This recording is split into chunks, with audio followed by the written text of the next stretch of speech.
आज हम बात करेंगे एक ऐसे टॉपिक पर जो डायरेक्टली आपकी पॉकेट को अफेक्ट करता है। आरबीआई के रीसेंट रेट कट्स और उनका एक्चुअल इम्पैक्ट आपके loans, FDs and stock portfolio पर। रिजर्व बैंक ऑफ इंडिया ने 2025 में एक अनप्रेसिडेंटेड मॉनेटरी पॉलिसी शुरू किया है, जिसने इंडिया की इंटरेस्ट रेट को फंडामेंटली चेंज कर दिया है। आरबीआई गवर्नर संजय मल्होत्रा ने surprising 50 basis points repo cut का अनाउंसमेंट किया, जिससे पॉलिसी रेट 6% से घटकर 5.50% हो गया।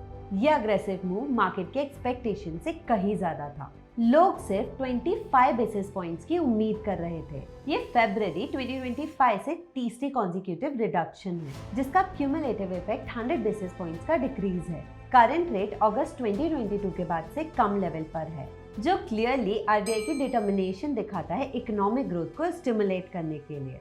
अब देखते हैं कि ये रेट्स का एक्चुअल इम्पैक्ट क्या है आपके लोन्स पर, स्पेशली होम लोन पर। मेजर बैंक्स ने रेट बेनिफिट्स को कंज्यूमर को पास ऑन करना शुरू कर दिया है थ्रू ट्रांसमिशन की स्पीड, और हर बैंक का एक्सटेंट अलग है। State bank of India, country का लार्जेस्ट लेंडर, इसने अपना repo link lending rate 50 basis point से कम करके 7.75% कर दिया है। Union bank of India, Canara bank, bank of Baroda और पंजाब नेशनल बैंक जैसे दूसरे बैंक्स ने भी अपना सिमिलर रिडक्शंस इंप्लीमेंट किया है। होम लोन बोरोअर्स के लिए जो एक्सटर्नल बेंचमार्क से लिंक्ड हैं, इम्पैक्ट सब्सटेंशियल और इमीडिएट है। एक बोरोअर जिसका 75 लाख रुपीस का होम लोन 8.5% इंटरेस्ट रेट पर है, उसका मंथली ईएमआई 65,087 रुपीज से घटकर 62,000 रुपीज हो जाएगा। 3,000 रुपीज की सेविंग्स है।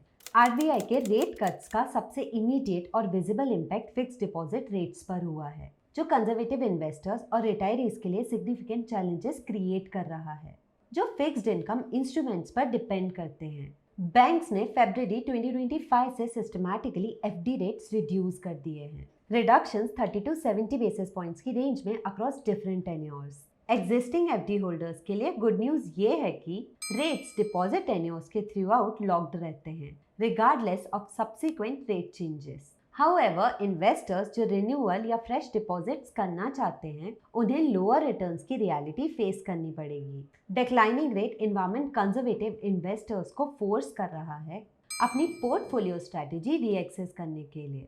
आरबीआई के रेट कट्स ने इंडियन इक्विटी मार्केट में पॉजिटिव मोमेंटम ट्रिगर किया है। डिफरेंट सेक्टर्स के साथ वेरिंग ऑफ डिग्रीज एक्सपीरियंस कर रहे हैं based on their sensitivity to interest rate changes.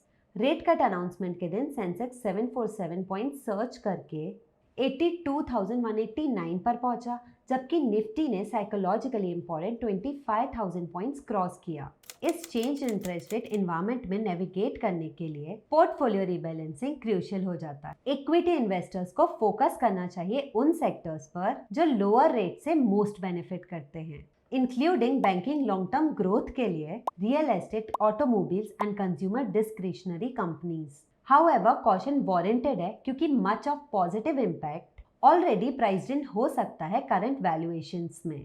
तो फ्रेंड्स, ये था आरबीआई रेट कट्स का कॉम्प्रिहेंसिव एनालिसिस और उसका इम्पैक्ट आपकी फाइनेंशियल लाइफ पर। की टेक अवे ये है कि एनवायरनमेंट बोरोअर्स के लिए फेवरेबल है, स्पेशली होम लोन लेने वाले, लेकिन एफडी इन्वेस्टर्स को स्ट्रेटेजी एडजस्ट करनी पड़ेगी लोअर रिटर्न्स के लिए। स्टॉक मार्केट में अपॉर्चुनिटीज हैं स्पेसिफिक सेक्टर्स में, लेकिन कॉशन से अप्रोच करना चाहिए। एंड मोस्ट इम्पॉर्टेंटली, ये चेंजेस परमानेंट नहीं है। इंटरेस्ट रेट साइकिल्स मूव करते हैं, इसलिए लॉन्ग टर्म पर्सपेक्टिव रखना बहुत जरूरी है। कमेंट्स में बताइए कि आपको किस स्पेसिफिक एस्पेक्ट पर और डिटेल चाहिए। मैं हूं मानसी, अरिहंत प्लस के लिए, एंड नेक्स्ट वीडियो में मिलेंगे एक और फाइनेंशियल टॉपिक के साथ।